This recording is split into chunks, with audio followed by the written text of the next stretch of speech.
Olá! No nosso vídeo anterior, nós vimos que André Luiz e Vicente conversavam com as duas moças que acompanhavam o casal Bacelar, e nesse novo capítulo, que se intitula Em Palestra Afetuosa, eles continuam a conversa, né? Tínhamos terminado com Cecília dizendo que ela ainda aguardava ali em Campos da Paz a vinda de alguém, de uma pessoa querida dela que se encontrava ainda encarnado na Terra.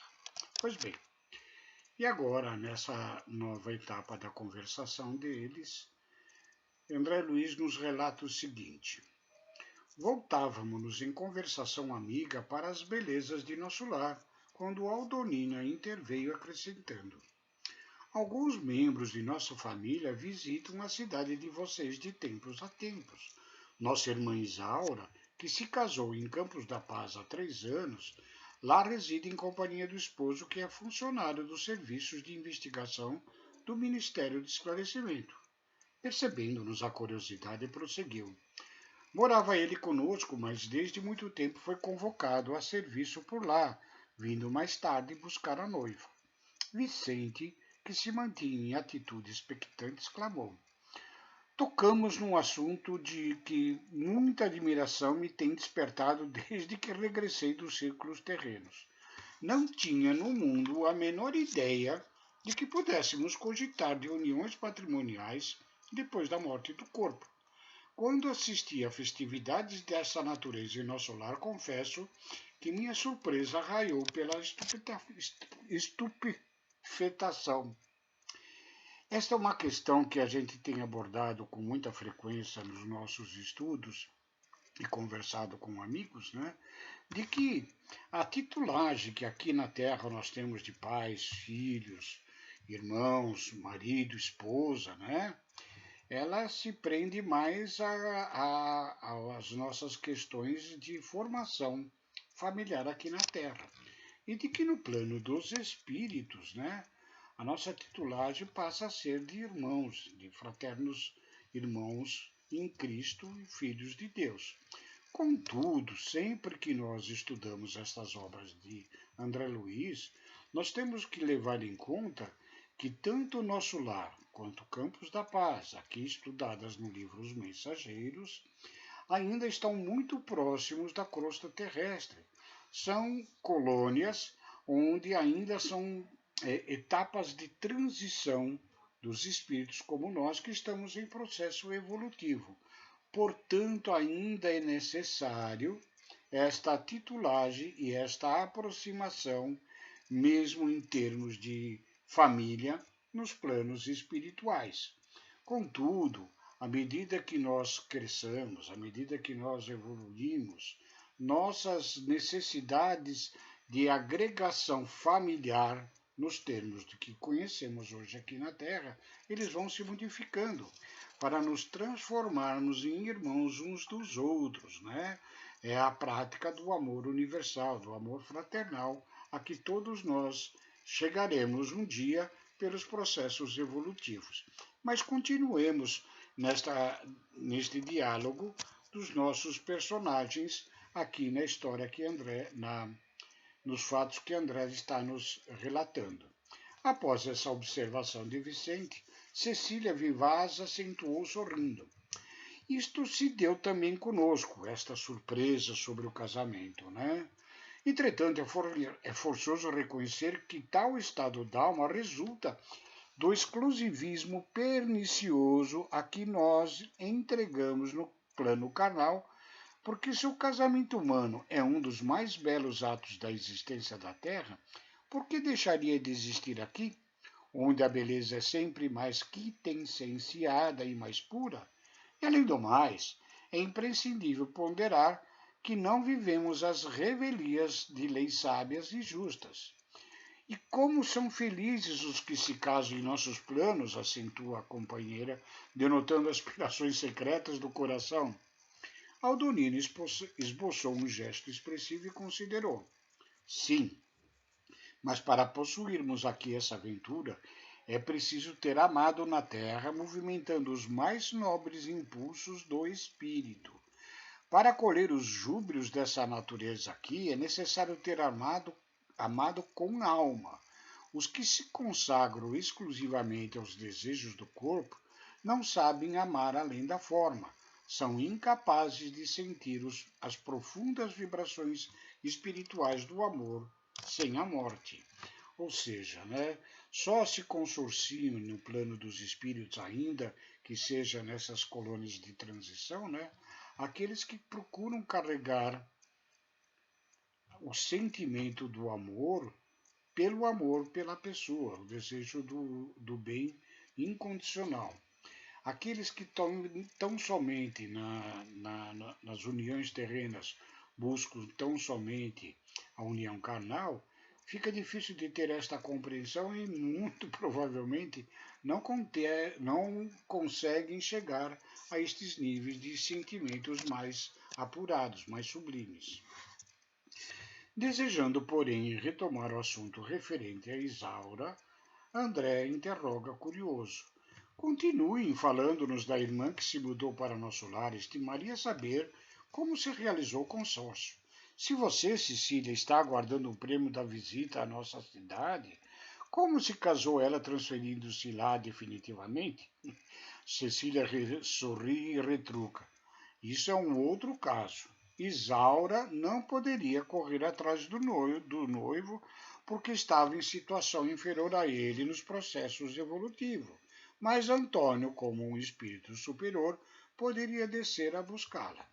Não creio, contudo, que o matrimônio se tenha verificado sem qualquer preparação ou exigência. O noivo poderia simplesmente conduzi-la sem qualquer formalidade, desde que recebesse o devido consentimento, porque obtivera permissão das autoridades de nosso lar. Mas um dos chefes de serviços aqui aconselhou a Isaura, no sentido explicando-lhe que, como administrador de uma colônia em condições de inferioridade, no sentido evolutivo, não podia opor qualquer embargo, mas pedia à noiva preparar-se por 6 anos consecutivos em Campos da Paz. Antes da partida definitiva, acrescentando sensatamente que num casamento de almas é indispensável apurar o enxoval dos sentimentos. Nossa irmã, que foi sempre muito prudente, aceitou a solicitação e trabalhou durante todo esse tempo em nossa colônia, adquirindo valores culturais e aprimoramento, o campo do pensamento.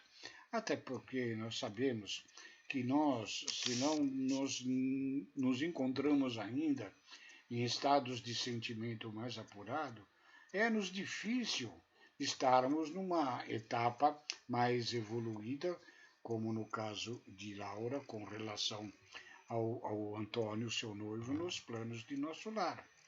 E esta preparação, aconselhada pelo seu coordenador em Campos da Paz, né, tem todo o sentido, fazendo com que ela, neste período de preparação desse enxoval de sentimentos, né, se tornasse mais apta a desfrutar das benesses da própria colônia de nosso lar em companhia do seu esposo. Recebia, diz André, essas delicadas informações sem disfarçar enorme surpresa. A Donina diz o seguinte: já fui visitar um casal uma vez, honrada, quando ganhei o prêmio de assiduidade e bom ânimo. Estive em nosso lar durante uma quinzena, inesquecível para mim. No entanto, embora visitasse sublimes instituições como o Bosque das Águas, o Salão da Arte Divina, o Campo da Prece Augusta, reconheço ter voltado muito longe de um conhecimento integral da enorme cidade.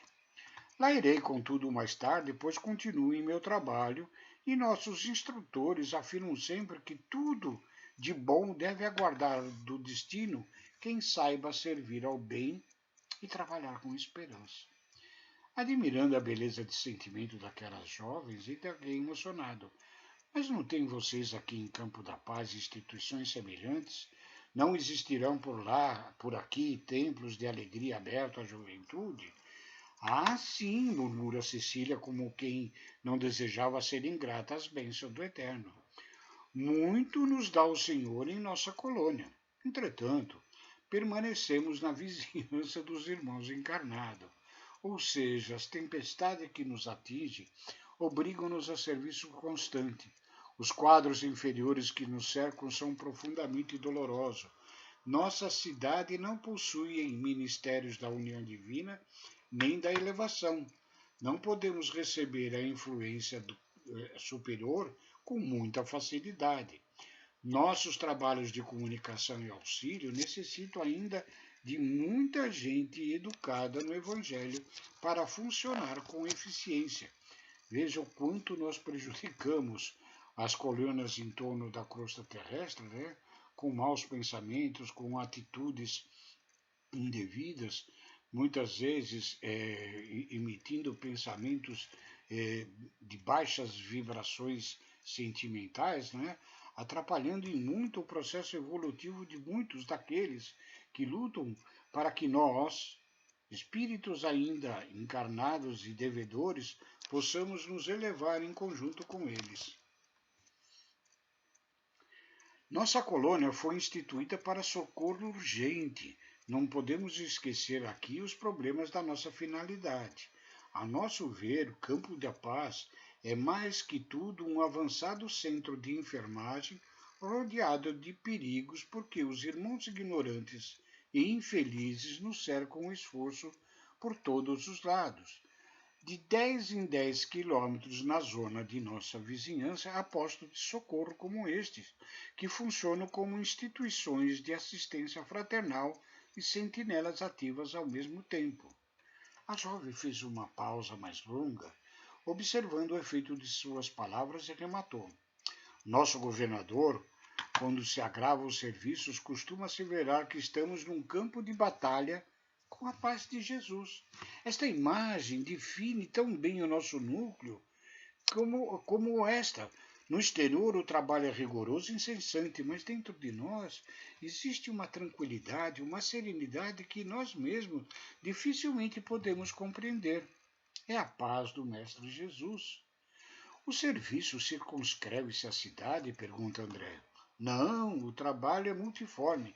Eu e a Donina, por exemplo, temos grandes tarefas de assistência junto dos recém-encarnados. Nossa cidade prepara, em média, 15 a 20 reencarnações diárias e torna-se imprescindível assistir os companheiros ou tutelados, pelo menos no período infantil mais tenro, que compreende os primeiros 7 anos da existência carnal. Como em outros estudos que já abordamos, né, a existência do espírito reencarnante até a fase aproximada dos seus 7 anos, né, ela tem o cuidado da espiritualidade amiga que circunvizinha o nosso orbe terrestre, né, com maiores cuidados que são necessários para que o espírito renascente esteja em condições de poder assumir mais tarde as suas próprias condições espirituais encarnado e evoluir e cumprir o seu programa de reencarnação, passando pelas expiações e provas de que ele é necessitado. Tá? Não nos esqueçamos que todo espírito necessita de um amparo para poder se manter na Terra. Terminando o livro, quando nós terminarmos o estudo do livro Os Mensageiros, nós vamos abordar o próximo livro da série de André Luiz, que é Os Missionários da Luz. E lá nós vamos ver com mais propriedade esta questão de amparo aos espíritos renascentes aqui na Terra. Continuando, né? E talvez porque lesse Cecília, aos nossos olhos, a mais viva admiração, a jovem adiantou-se explicando. Felizmente, porém, nós temos a faculdade da volitação bastante adestrada. Raramente encontramos empecilhos vibratórios e podemos, por isso mesmo, agir com grande economia de tempo. Além disso, somente nossos instrutores vão a serviço sozinhos. Quanto a nós, Não saímos senão em grupos. Necessitamos de auxílio recíproco, não só no que diz com eficiência, senão também no que se refere ao amparo magnético. E sorrindo de um modo singular, concluiu: no trabalho de assistência aos outros e defesa de nós mesmos, não podemos dispensar a prática avançada e justa da cooperação sincera. E assim termina aqui, André Luiz, esse relato, né? E aguardamos no próximo vídeo a continuidade desta vida social em Campos da Paz. E pedimos a todos vocês que, como nós, desejosos da divulgação do Evangelho e da doutrina espírita, que contribuam divulgando estes nossos vídeos aos seus amigos e seus familiares, para que todos nós possamos aumentar e ampliar a nossa consciência espiritual e assim mais rapidamente podermos evoluir em conjunto. Muito obrigado a todos, fiquem com Deus e um beijo.